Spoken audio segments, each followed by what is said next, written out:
First of all, there's a bit to chew through here. What was the key takeout for you? Key takeout for me is the sense of urgency between Australia and America around the threat that China poses to the world's security and particularly the region's security, and a determination to do something about it, particularly with closer military and industrial cooperation. Well, just to elaborate on that. So how does it change things? What do you mean by do something about it? Well, when you look at the way our government has talked about defence in just as recently as 2016, it was all about things that might happen in the 2030s or 2040s, so submarines and frigates that would turn up then. Now it's about building a strategic fuel reserve now in Darwin so that the US and Australian forces can operate, and it's about getting hypersonics into our military's inventory, and it's about operating in the South China Sea. That's all urgent and to happen now. Things are really ratcheting up, aren't they? I know your colleague Peter Jennings mentioned, I think it was a week or two ago, that we are heading for some kind of conflict, possibly within the next 12 months. Are you that fearful?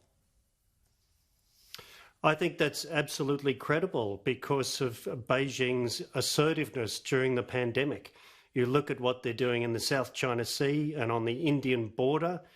They are relentless and aggressive, and they face some opposition. So there was the Japanese, American and Australian navies in the South China Sea, and the PLA Navy being quite aggressive. So yes, it's absolutely credible. Well, Maurice Payne mentioned this morning that a new working group between the US and Australia will monitor and respond to harmful disinformation. What's your read on that? How different would that program be, or that working group be, to what's already there? Well, I think a lot of the work around misinformation has really been in the intelligence and security side of government. So to have it in a State Department and in our Foreign Affairs Department is to bring it more out into the light, and I think it could be more effective that way. I mean, it should be fed by intelligence assessment that says, here's some rapid disinformation that's starting to spread, but it is absolutely right that it's the work of diplomats to counter it. And having the US State Department and our Foreign Affairs Department work tightly together is a good thing on that. When you say disinformation, are you just talking about propaganda here? Yes, propaganda, give the pandemic as a great example. So, the Chinese spread a whole lot of ideas that actually it was the US military that brought the pandemic to Wuhan with the military games. They knew that was false, but by propagating that in the world, the conspiracy theory floated about. It's that kind of activity. Right, okay, so that's what this new working group would sort of track to bring to light in a much more timely manner, a faster manner.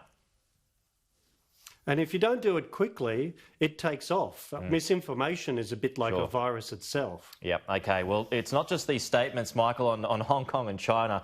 I was reading this with a very keen interest. Some of the strongest language we've heard yet relates to our support of Taiwan.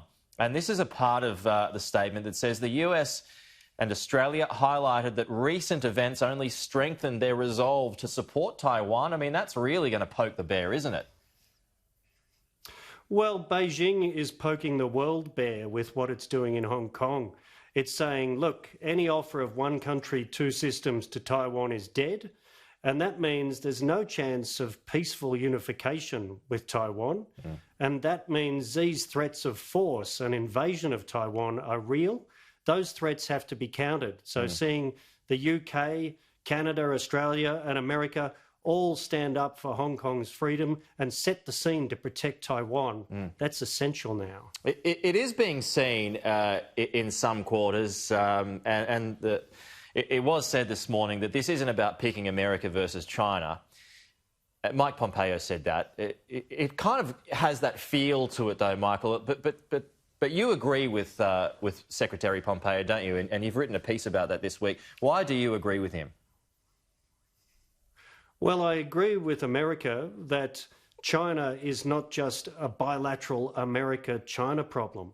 The way China is operating in the world, whether it's on the Indian border, with its interference and digital influence in Europe, or its hostage-taking of Canadian citizens, China poses a challenge to democratic states and all states globally. It just happens that the US is the most powerful state that can help push back against that, and that's why it's such an important partnership for us. Do you think that we should be venturing to within 12 nautical miles of those disputed islands in the South China Sea? Yes, I do. I think there's that famous saying, if you keep doing the same thing and expect a different result, then that's the definition of stupidity.